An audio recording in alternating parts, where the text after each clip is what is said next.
Me sinto. Me vejo. Me formo. Existo. Me sinto. Me vejo. Me formo. Existo. Me sinto. Me vejo. Me formo. Existo. Me sinto, me vejo, me formo, existo. Agora e por mais 30 anos, e 30 anos depois disso.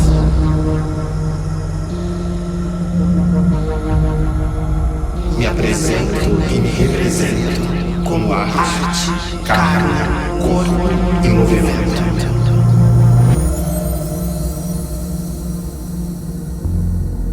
Me sinto. Me vejo. Me formo. De todas as formas, existo.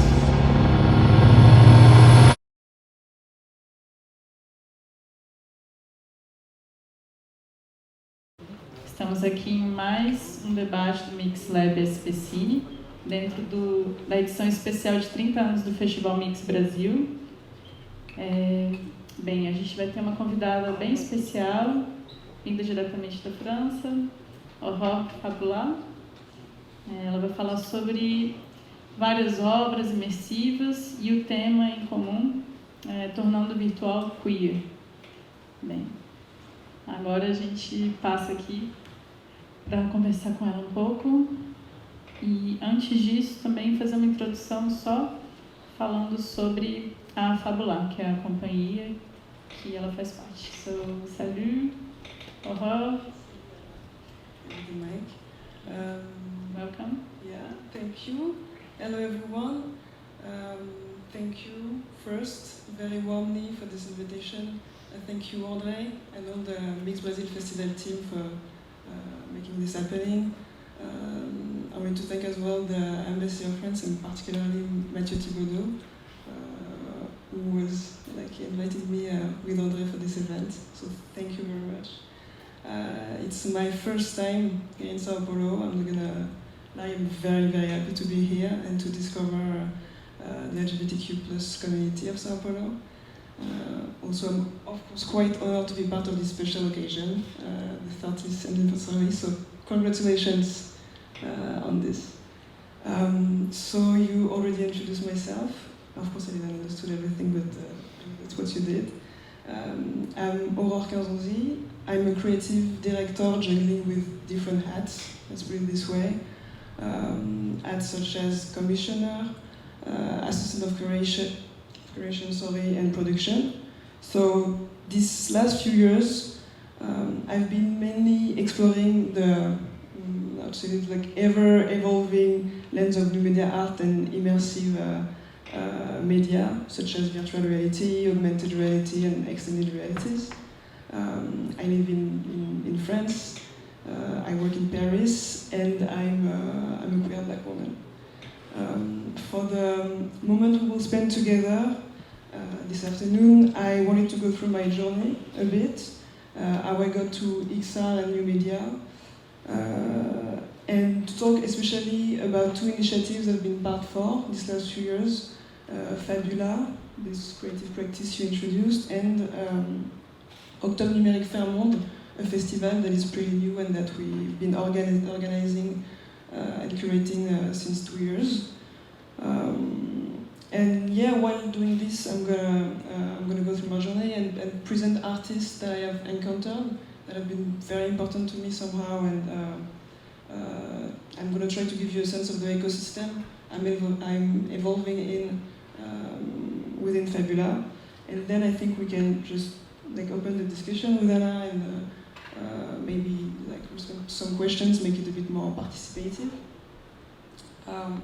So yeah, to start, because I think it can be interesting to have a bit of a perspective on how people's journey, to start there, how people got to places that are important to them, make sense to them. So I'll try to read your mind, tell you how I got to this very lively and ever-evolving zone between extended realities and new media. Rewinding just a little bit between 2014 and 2019, I was actually doing studies in graphic design in Paris, and like, to be honest, at the time I was much more interested in like typography and I don't know, like editorial design, like to any design would somehow give birth to an object, something physical. But then, as part of my curriculum, I did some internship with studios, creative studios, graphic design studios, and some of them would propose like this wide range of services. They would do typography, they would do brand design, editorial design. Like they would propose a global vision to brands, to clients, to institutions. They would propose this global universe. And this to me was already very interesting. I think it was like a clue on what I would be interested to buy like later on. This idea of world building, like creating a full universe. And gradually, like in the field of communication and graphic design, like you had all these profiles who started to work more and more with 3D, to add 3D softwares to their toolkit. And me, I was pretty much immersed in this, seeing graphic designer working with 3D lettering, proposing like images, 3D images from scratch, really. And those tools, those engines, like, started to be more and more accessible. So as creatives, we would just, like download the software, I don't know, like hack them and give them to each other, like so we could experiment with it. And that's pretty much how I got to real-time 3D. At some point, I was at my studies and they were pushing us to experiment with the tools, to question our practice and to question those tools. And yeah, like I discovered Unreal Engine and Unity. I don't know if those are engines that you know already. Maybe you can do like raise your hand if you know Unreal Engine or and Unity already, or a little nod. Yeah, no. So because this was like, to open the software was pretty much like a revelation to me. People who would use them, it was pretty much like autodidact. Unity is a video game engine developed by Unity Technologies since 2005. Its biggest rival is Unreal Engine. Unreal Engine developed by Epic Games. Epic Games are the ones who developed Fortnite.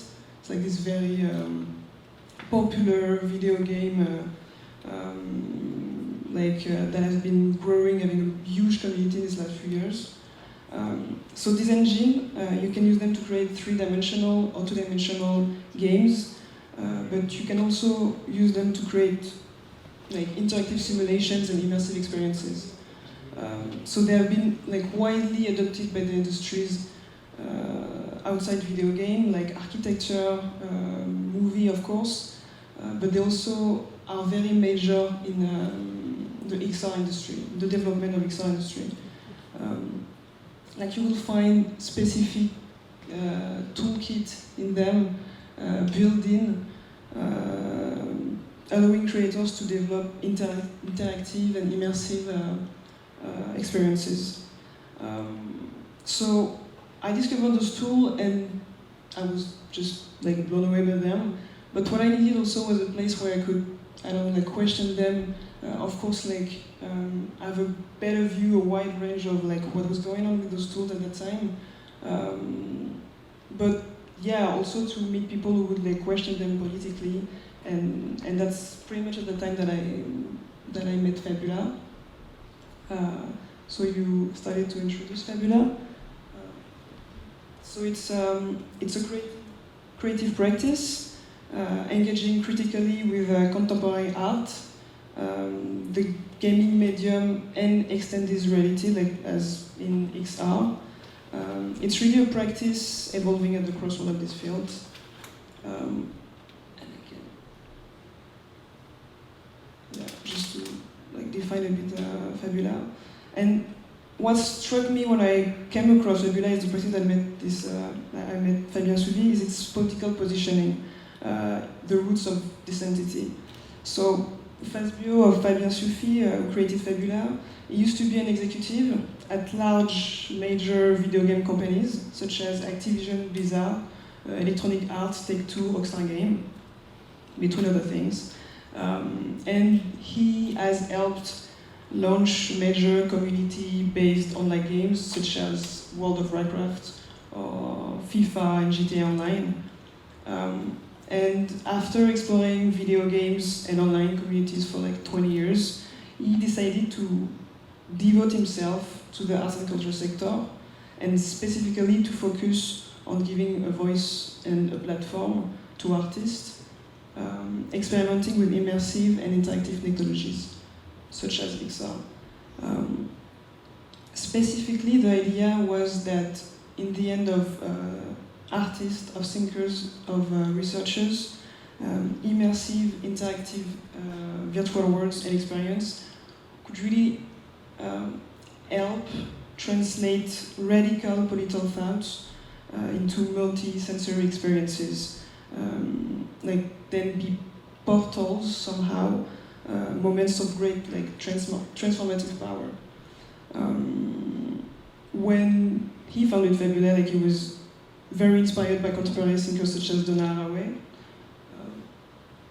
Like he actually helped the co-produced the film of Fabrizio Terranova. And the idea was like he had to try to support experiences who could, for example, have us rethink relationship with non-human, who could highlight hidden ecologies, experiences who could help us live like this anthropocentric worldview. Just virtual realities could be sort of a practice ground for imagining desirable futures, very near futures, foreseeable futures, like not to be in these all totally science fiction, far away futures, but to think of, to have some tools, some platform to like, imagine some futures and maybe with them like open up outcomes in the actual world. So that's really like the roots of Fabula, like the seminal point of the practice. So now I can talk about like how we translate really. So Fabula has evolved through like very different forms and with different collaborators since 2016. At first, it was more of an online magazine, sort of an observatory of what was going on in XR from an artistic point of view. What Fabien Sufi did, like the founder, is that he really like tried to meet artists from all over the world and to have this panorama of, okay, what artists are starting to do with those tools that are getting more and more accessible. So in 2018, from this research came out a first publication in collaboration with the French magazine Fisheye, giving voice to international artists and collectives experimenting with the emerging medium, the emerging XR medium. So the magazine featured artists like John Raffman, Rosa Menkman, Julien Creuset, Milieu Van Stenis, artists from France, from Germany, the US, the UK, even from Africa, like Dakar in particular. Artists who would see in the medium new ways of telling stories, of course, new aesthetic, new sensibilities to explore, but also would question the medium itself.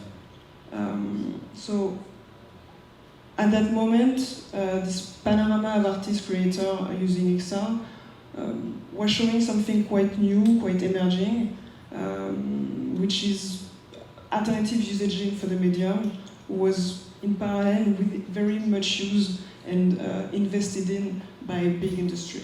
And I think that's what I was trying to do first. It's really to say, okay, like there is all these industries who are investing in this medium and proposing very entertaining projects, let's put it this way. But there is also artists who are finding a new a new material, who are trying to propose alternatives.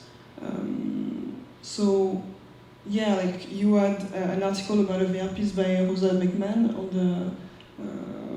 the right called DCT Siphoning, the millionth 64th interval. That was conceived as a modern translation of the 1884 Edwin Abbott book Flatland, a book that is explaining some of the algorithm at work in digital image compression. You had another one by Chaumarbon, who's not there, but very experienced by Julien Creuset, about the cultivation and circulation of cores. Or View of a Harbor by John Raffman, exploring the latent, View of a Harbor is this one, exploring this latent cultural imaginary surrounding climate change and the idea of like this collective death drive. So I would say exploring some pretty dark imaginary related to science fiction. So that was the beginning of Fabula, like really a magazine, an observatory. Two artworks were featured in this magazine, became pieces that Fabula distributed for a period of time. That's an activity that we're doing much less nowadays, but that was very complementary in the idea of supporting a creation we believed in. It's, of course, very important to support the development of artworks, their production, but then the other part is really to help the pieces to reach their audience.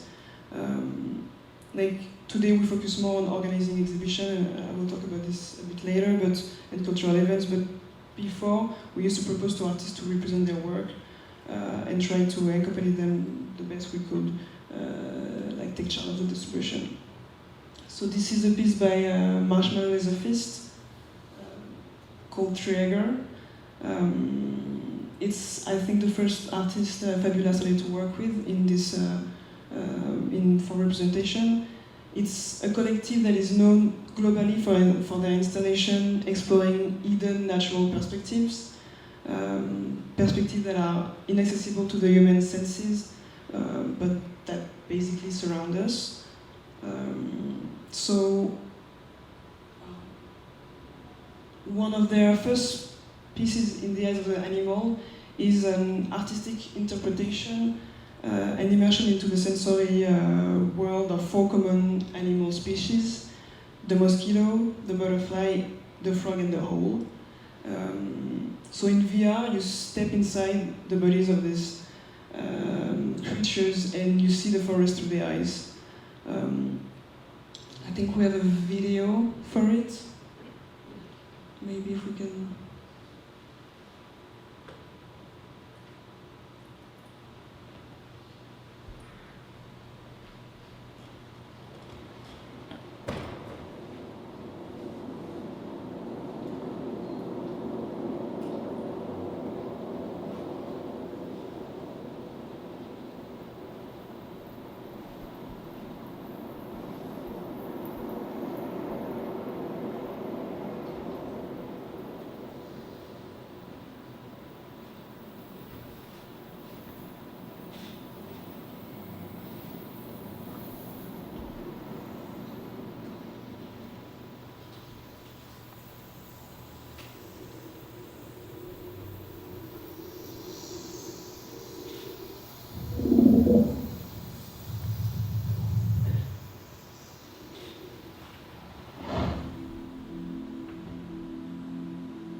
You know that?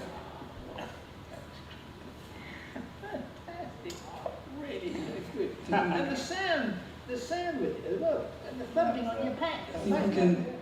Yeah, it's the interesting thing about this piece is that, so of course you could like see it in a venue, but they would also show it in a forest. And they created those big headset, weird headset, and you would be in the middle of the forest, like having, of course, what's going on around, you know, like I don't know, like the smell, everything, and just having your VR experience just there in the middle of the forest, and that's just so clever. It's of course like it's demonstrating the idea because Marshmallow is Office. It's really all about, I mean, a lot about hidden ecologies, like as I was saying, like showing things that are inaccessible to the human senses. It can feel a bit paradoxical, you know, like okay, I'm gonna work on with all these technologies, technologies that can be, you know, like criticized in the like the way the resources it needs, etc. Yet they were really doing this bet on saying, with this technology we can also do some, you know, how do you say it in English, like sensibiliser, to question about ecologies. So another work, Triager, again, was an immersive journey into the ecosystem of a giant sequoia tree. In the experience, you wear a VR headset and you follow the path of water particles. You're transported from the roots to the canopy of the tree.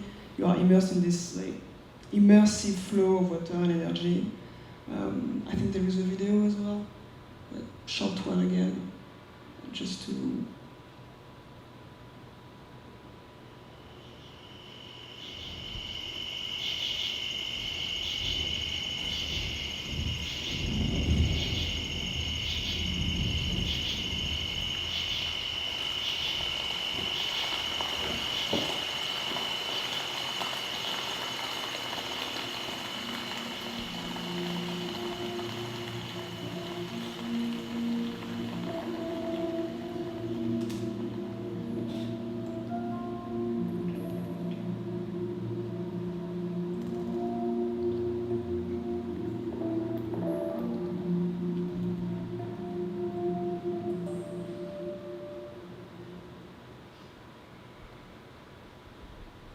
So these artworks have been widely exhibited and always came with very positive feedback from the public. They were quite popular, felt very accessible for people in like trying VR for the first time.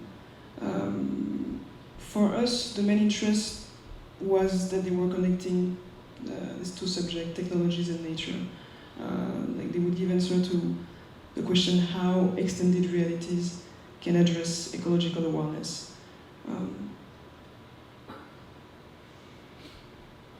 So that's what's the artist we have been working with for distribution and exhibition is Mélodie Mousset. First with Anna, a virtual reality experience designed in the form of an interactive and cooperative sandbox.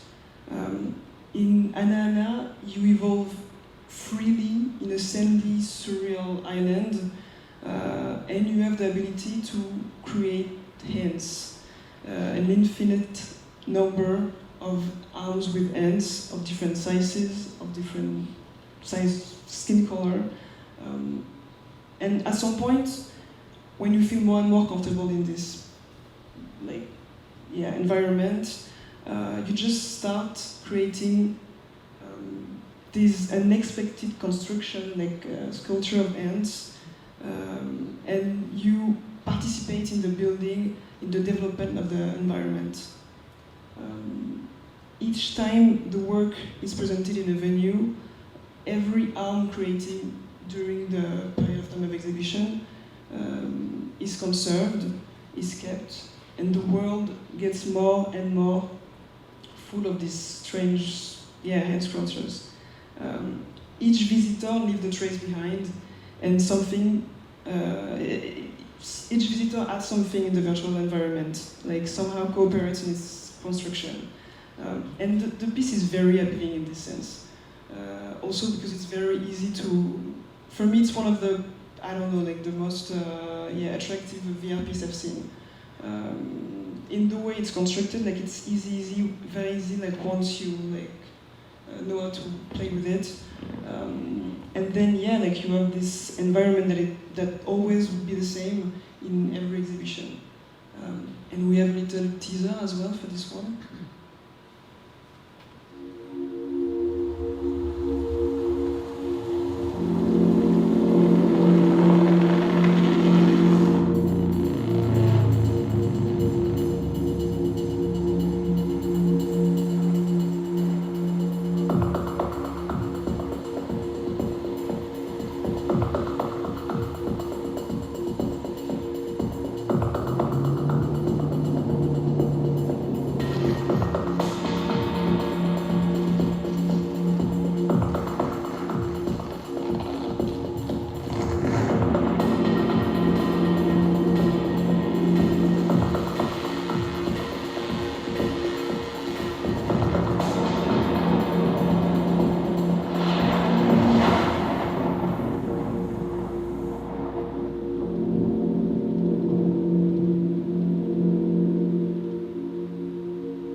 what you see at the end of the video when all the hands just fall down, it's actually a feature that was added later on because it was really an ongoing project. It started in 2016, and in 2021 they were still doing like some adding some features.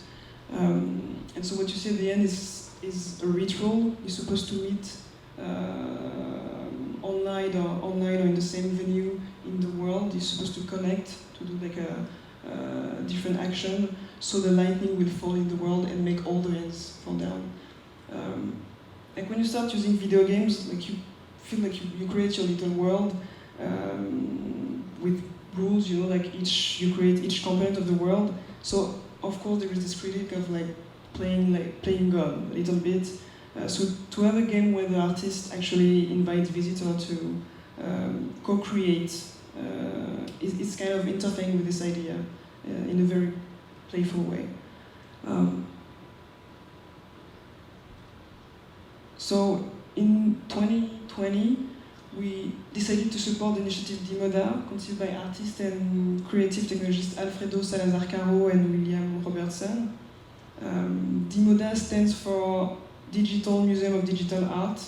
It's basically conceived as a virtual institution, releasing virtual exhibitions consisting of VR artworks. It was really only VR artwork at the time. That can be downloaded and online and accessed through a custom-made lobby. For each release, each global exhibition, you would have a specific virtual lobby designed in collaboration with an artist. Still ongoing today, DIMODA is really dedicated to commissioning, exhibiting, and preserving cutting-edge VR artworks. So far, they have released 4 exhibitions, artist-designed VR experiences, and yeah, like 7 of virtual exhibitions have been downloaded worldwide. They organized IRL, like in real-life events that have taken place in cities like New York, Miami, Chicago, Berlin, etc., etc.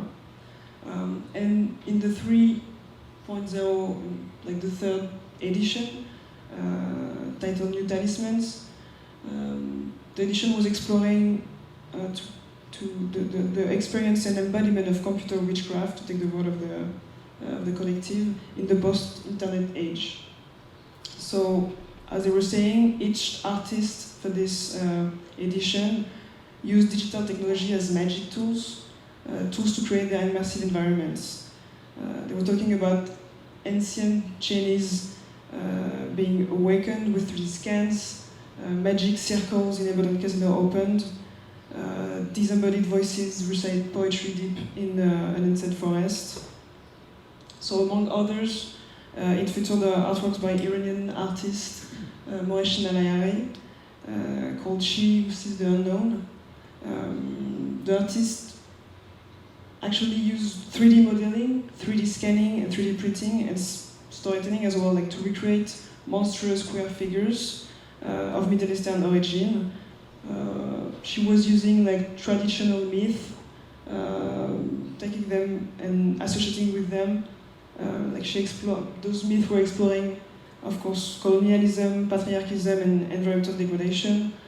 She was basically like trying to do something she called refiguring, reinventing, like reappropriating myth and giving them like another perspective, like a feminist perspective. And we have a trailer for DIMODA.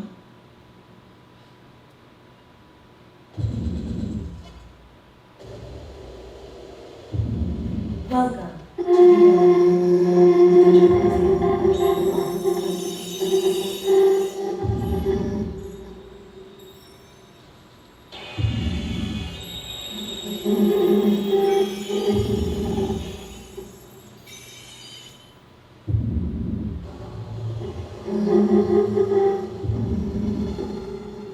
Lyndon Johnson. All my buckets have been things like that happen to lots of people. I had one step.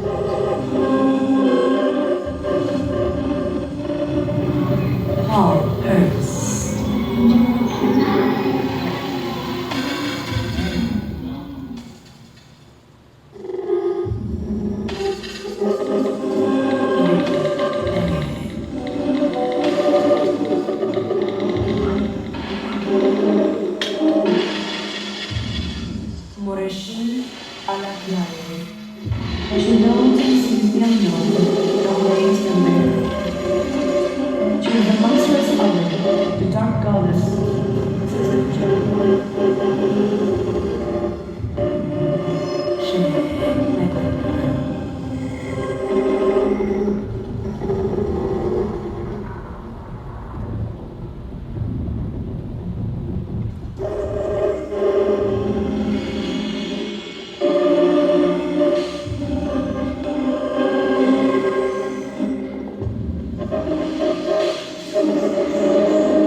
hub for virtual exhibitions. It's something that we've seen a lot. A lot of institutions started to do that, institution collectives. But actually, the model they were doing that a bit before with this wish to also think about preservation, to create this virtual institution that would preserve the work of the artist, of the ecosystem around them. So it's something that we are really more used to, I think, now. But at that time, it was pretty new and cutting edge somehow. So in 2020, we launched the program Worlding with the Trouble, a commission and production program aiming at supporting artists practicing immersive and experimental world building. The idea was to propose our resources and expertise to international artists who have already initiated research in the field and who were looking for a production platform. What we wanted was to keep supporting the emergence of very distinctive, alternative political virtual worlds and interactive experiences. Again, because believing that the medium has this ability to intensify the experience, to really focus the attention and to translate alternative thinking as into like sensations.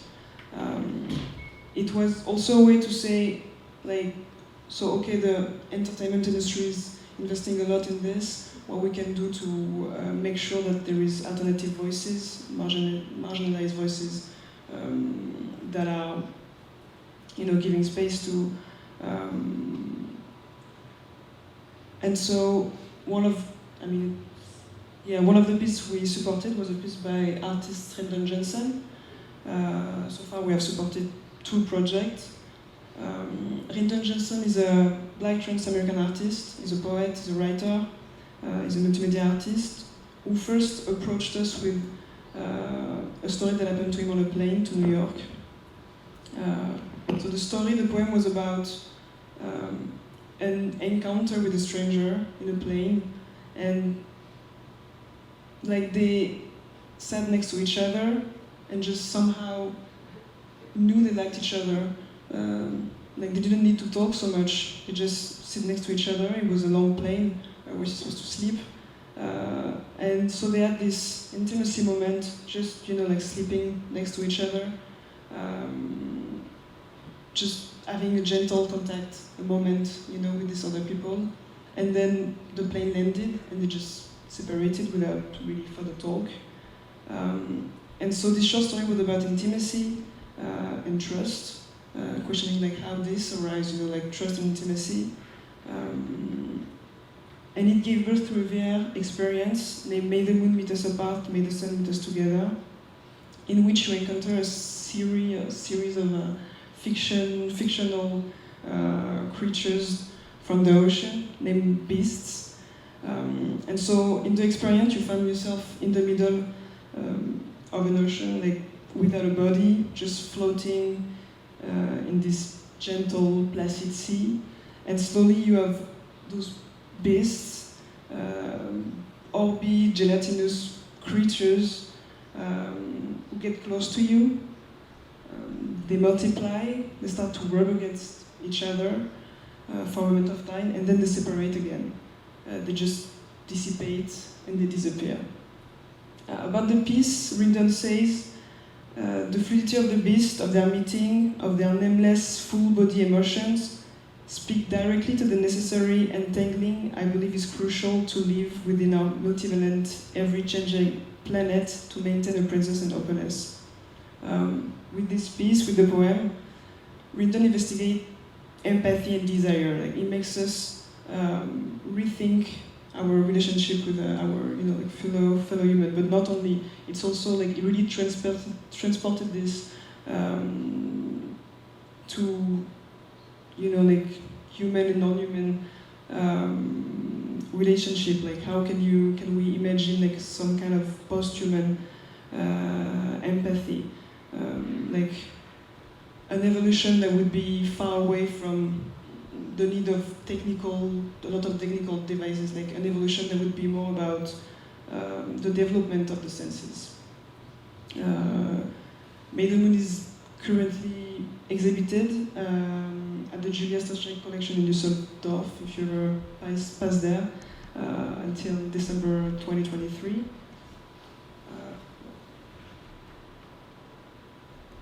And the second piece that we accompanied is named Of Hybrid and Strings. It's a piece by Lauren Moffat. This piece is inspired by the Crystal World, science fiction book by Ballard. When Lauren approached us, she had this very interesting concept where she wanted to experiment with VR. She wanted to put the viewer in the middle of the experience of a forest full of creatures, full of these hybrid flowers, a mix of creatures that you wouldn't see in the same forest. And facing you, you would have this creature made of flower who would just repeat your every movement. And then slowly, you're in the middle of the forest, and there is those white threads that are developing and that are connecting everything to each other. We can see a bit of those white threads, and the full forest get, linked to each other, and you're inside. And what she wanted was to experiment with the feeling of being entangled and of just slowing down with the forest. At some point, the full forest crystallized, and she was calling this deceleration machine, in the sense that for her, it was really a moment where the viewer could have this meditative moment, again, slowing down, and just maybe, meditate about hidden ecologies. You are in the middle of this forest, you're just slowing down, and it's quite paradoxical compared to all these, entertaining games and fast activity. Like video game engines are a lot used for entertainment, and the technology is going fast, the development is going fast. What she wanted was to, go to the opposite of that. And yeah, that's what the second piece we worked on.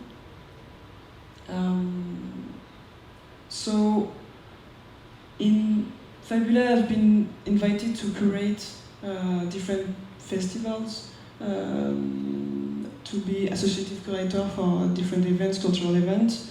But in 2021, we started to curate and to organize a festival in the south of France called Octobre Fairmonde, a festival that we said was dedicated to artist-made virtual worlds. Because at that time, when we started this festival, it was a lot about, in the media, it was a lot about metaverse.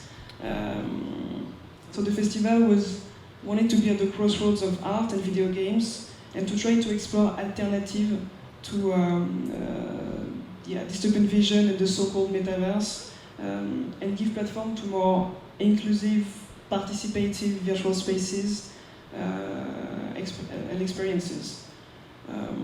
So for a month long, we exhibited in emblematic places of the city of Arles. We had a program of performances, of workshops, and of conferences, and parties as well. And in 2021, for the first edition, we addressed the thematics of the metaverse and NFTs. Because they were omnipresent in the media. So we invited international experts and professionals to give keys to comprehend the related opportunities, possibilities, but also what were the, of course, associated problematics and concerns in terms of sustainability, of access, of inclusivity. One of the exhibitions during the first edition, represented the first solo show of artist Triantafilidis, who took over like this 17th century Gothic church in Arles. And the solo show was composed of 3 artworks. One of the pieces, titled Smoke Break, is this one, was a video projection of a recurrent character of the artist's work. This gender ambiguous orc, inspired by medieval contraption and gaming culture, interrogating the figure of the monster. Here the avatar is seen in this, not so much in this image, but vulnerable, but at the same time dominant posture, just puffing virtual smoke, like you can't really see here, and he has this ambivalent attitude, like ranging from flirty to disinterested. And at the back of the church, you will find the same character again in an interactive piece called Pastoral, this time evolving in a virtual landscape, a field with golden sunlight. And the character feels strangely out of place in this setting, like it disrupts the usual representation of orc, very much related to battles and war in gaming and fantasy culture. We have a trailer for this one.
During this edition, presented in collaboration with the magazine Climat, showed the multiple ways in which artists are using the virtual to fabricate new ways of being in the world.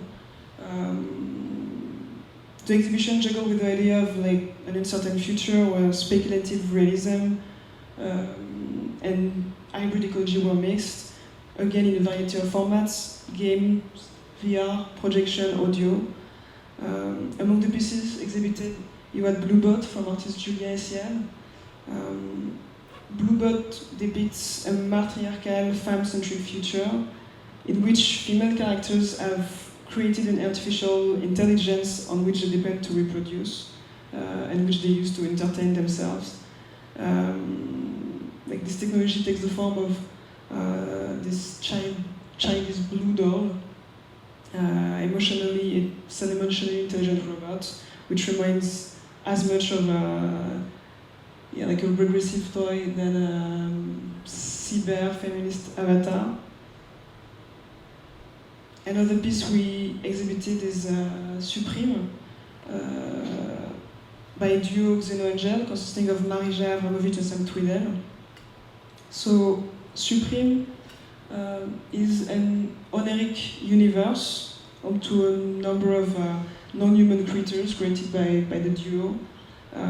It explores symbiosis and synchronicity in a virtual environment which is both some kind of ecosystem and somehow an organism, a living organism.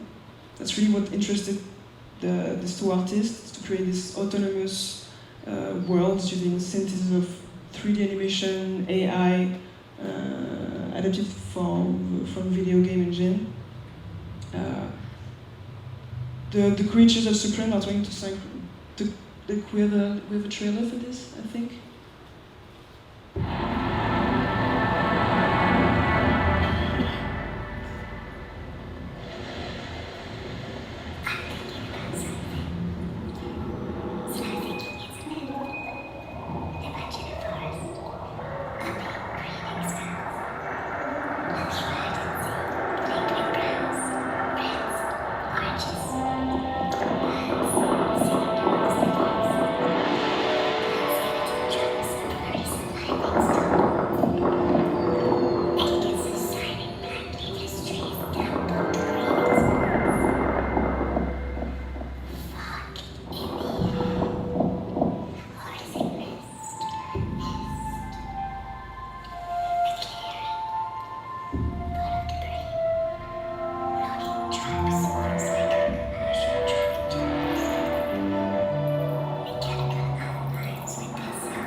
begin. Yeah.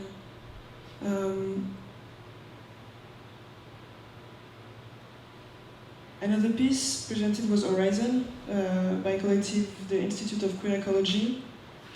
Horizon is inspired by utopian communities. It's a downloadable participatory artwork taking the form of a social simulation game. The game, in which users become inhabitants of this remote wilderness island, invites players to participate in the creation of a digital commune. So the landscape of Horizon, I don't know if I have an image for this, for Horizon, operates as an open library within which users can contribute with original content and with resources to order to consume. So each location within the game's environment houses a unique sector of content. As described by the collective, go to the forest to live or pick up information on wildlife or scavenging, visit the kitchen for recipes. Inhabitants are free to roam the island, explore the architecture of the commune, and share their own contributions. We have a teaser for this as well.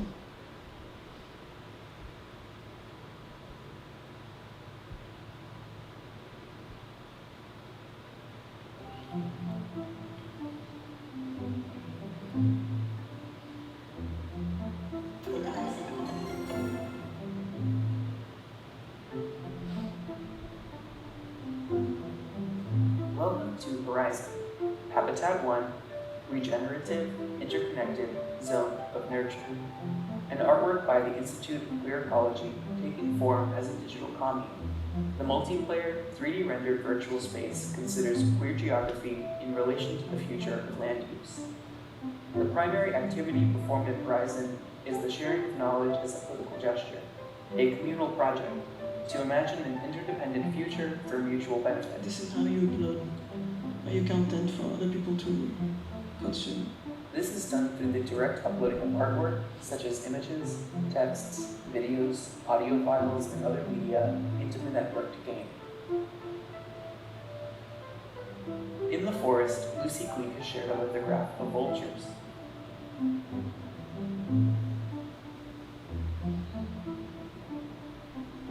At the power plant, Matthew Brown has uploaded a recipe for biofuel.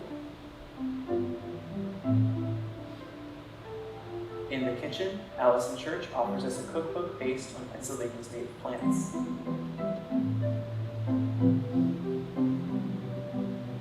Anyone is welcome to contribute to the growing archive by uploading their own work.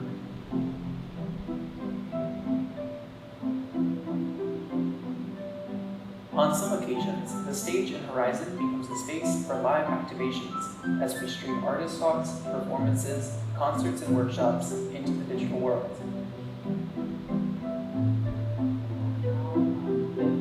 Digital arts and art technology. When I was younger, I felt like anytime I brought up queer topics in a digital space, I was completely shot down. Yeah, I mean, actually, you've been Zach. I say that this is why your work has been so meaningful to me. Is I don't really have that space because I haven't hit an art, but you want to stretch both your arms out and just be able to kind of wiggle those fingers and not hit anyone or anything, at least not unconsensually.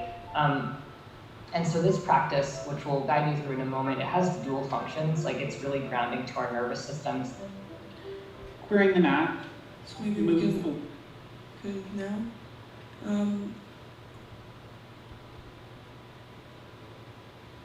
And so, just to finish, maybe before we start to discuss, second edition, the last one that just happened, as main theme collective play, with the wish to highlight the practices that question relationship within the virtual, possible sense of communities, new modes of participation, of reappropriation, something that we've seen here already, of empowerment in the public virtual space. So this last edition was presenting a few artwork by queer artists. This one is Xenomilithia, The Antifa Chronicles by Yessi Percy. the work Xenomilitia, the Antifa Chronicle, is a response to Donald Trump 2020's tweet, which read, "The United States of America will be designated Antifa as a terrorist organization." So Xenomilitia responds and look critically to this tweet by questioning this rise of extreme right movement, combining with the demonizing of anti-fascist movement. Ici, Percy described the game as a fictional battle royale starring the xenoqueer militia. And these artworks were really inspired from the form of a basic shooting game, where the player, adopt the role of this new Antifa queer terrorist alien fighting the threat of the right wing. The objective was to survive in coexistence. The players to face the enemy, fascism, which appears the true final bosses of our era, but still bosses that we do stand a chance of defeating. This is an installation view. Another game we presented in collaboration with the platform Extramontal was actually a group of artwork by artist Velvet Aubry. Velvet Aubry describing herself as a young trans lesbian artist. So Velvet, she writes tiny games made with Bitsy. Bitsy is an engine very, very far away from all the Unity and Unreal Engine. It was created in 2016 by Adam Ledoux. As you can see, it's very much inspired from retro gaming.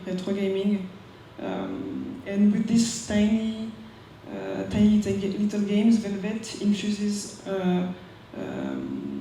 She shares experiences of intimacy. She talks about her sexuality. Bitsy, the game engine, it only allows you to do very, very simple games. It's quite an accessible interface, but you can only do simple interaction. You have those pop-up text, and as she explained, the text is very, very important in this. And you can't read too much. You have only two sentences by block. So somehow she was explaining that it was also a lot about slowing down. As I was talking, talking about as well with Lorraine Moffat. It's not this fast game that you do very fast. It's more this game where you have to read. You have to really give attention to the reading. It's this little story. There is another game by Velvet. So in this one, you're in a bedroom basically, and what you have to do is to find the lost harness. So you open little shelves. You look under the bed to find this lost harness. There is another game that's called Broxy. It's the story of a rock who wants to be called Mister, or wants to be gendered as a man, not as an object. And it's funny because, through these very, very simple games, totally far away from, big production with this very detailed aesthetic. She's also talking about quite deep subjects, and the most important thing is that one of the things that I find amazing is that it's totally accessible online.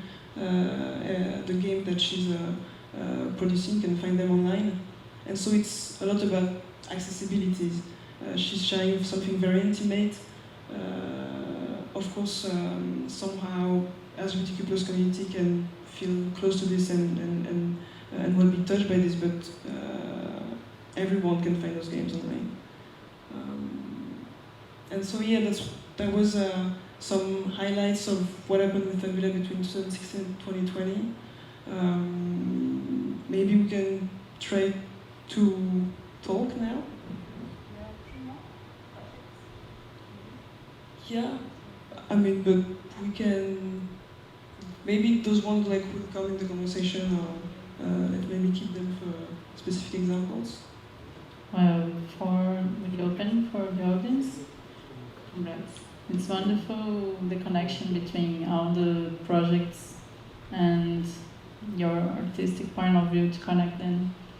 It's really, when we talk about technology immersive projects, sometimes it's kind of technology for technology by technology, like so hyped to say that you can use headsets, but why? And about the narrative, why it's in VR, why it's games, and you explain a little bit here that it can be simple and deep, and state of meditation, that one of the experience you show.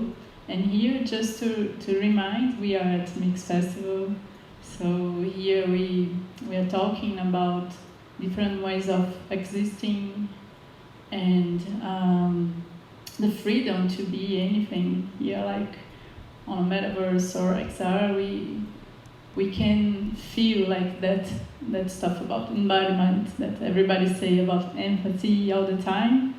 Sometimes you can be there without thinking, just experimenting. Yes.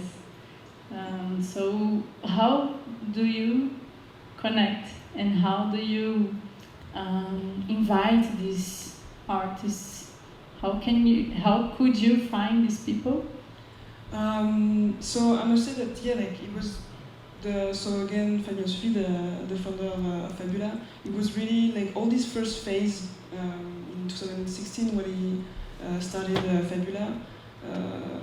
At first it was really like this observatory, and so he met a lot of people, and then it was really like to keep finding those communities internationally and realizing that actually everyone was working together.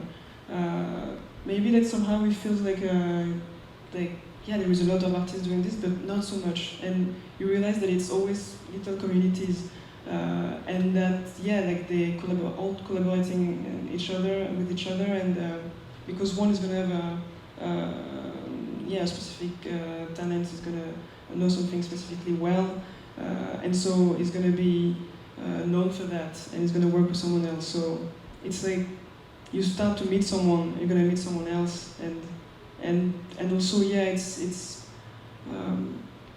it's really international. Me, I'm working from my apartment in Paris, but I am really working with people not all around the world. Like they would be a lot to say that, but really like in different capitals. Just to connect two things.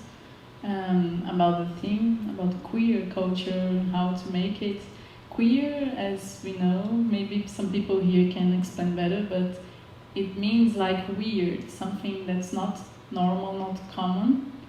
And it was like not a good thing when someone called you like a weird or queer.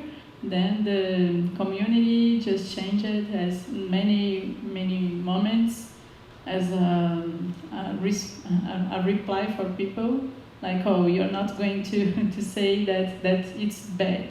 We are like that, we are weird, queer, and here it's really interesting because it's another way of existing, like it's hybrid, it's not necessarily a human character.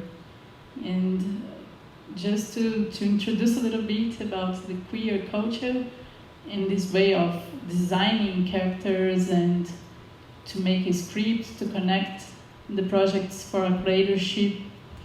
How do you think, what do you think about this diversity and representation in new immersive knowledge and communities? Yeah, I think when I started to meet all this ecosystem, as you've seen, there were a lot of artists who might be queer or not, but there were this big focus on ecologies, eaten ecologies. And I know that me, because it's things that can be close to ecofeminism. You would have queer people, women talking about the subjects, and somehow it felt very close to their identity. They wouldn't talk about the experience as queer people, but they would talk about this world they would wish to live in, that would be, of course, like related to environmental, you know, like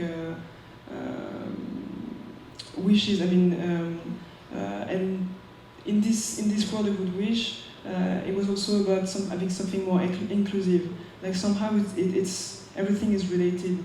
Those artists, a lot of artists that are using those engines. They're talking about their experience as queer artists. They're talking about the foreseeable future, a future that they would like to live in, and it's also a future that would be more inclusive for themselves. Yeah. And create their own realities. Like that's what's better in art too. So before, is there anyone that wants to say something or to share? No. Yeah.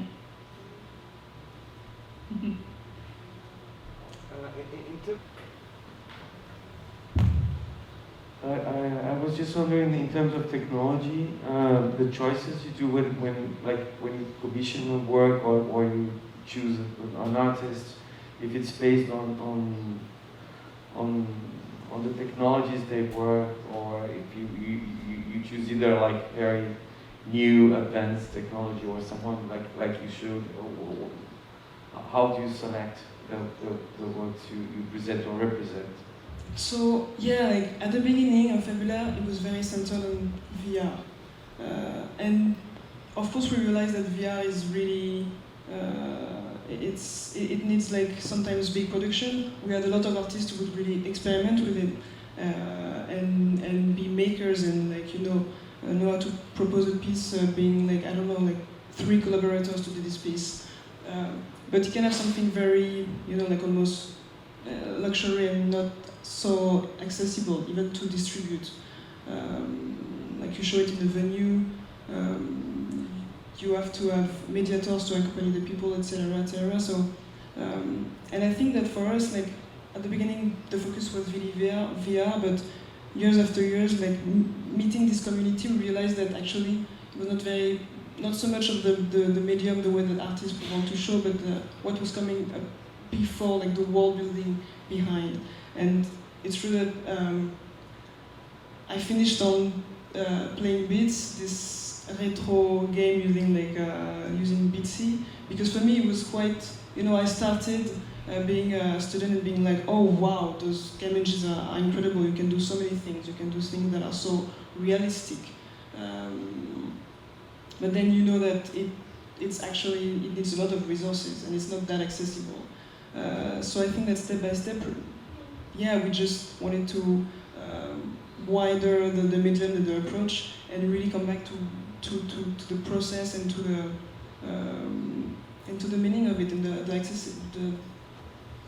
to go with things that are accessible. Some artists we're working with, like they're gonna do VR, but they're also gonna, like, one piece can also be in different formats. It can be VR, and you can also show it like as a video, an interactive video. So usually it's less and less, I would say, about the medium, but we let the artists free about this.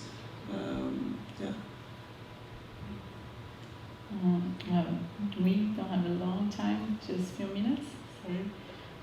But one curiosity, which cities, countries did you, were you with the experience with the artists to hear from the audience, the impressions, the feedback? How was it? So, for example, we did this festival in October, and we had this room.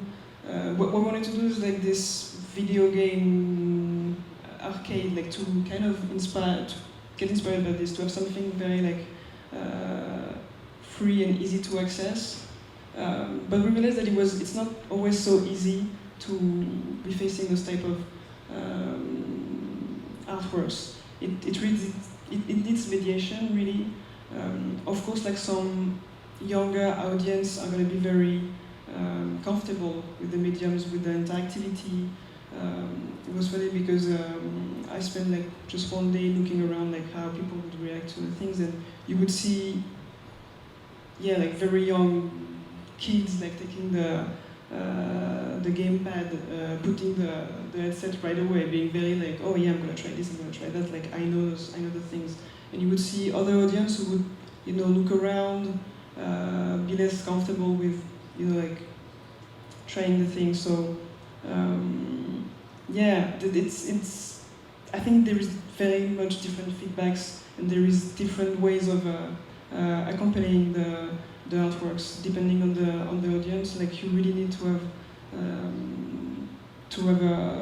the right mediation. Like people will be able to sometimes leave room for the visitors to try the piece by themselves, and sometimes the opposite, to be like bring them to try. Is there anyone? Well, we can continue the talking after here. Do you want to say something before we finish? A really last big thank you for inviting me, and yeah, let's discuss after. Congrats and thank you so much. Thank you.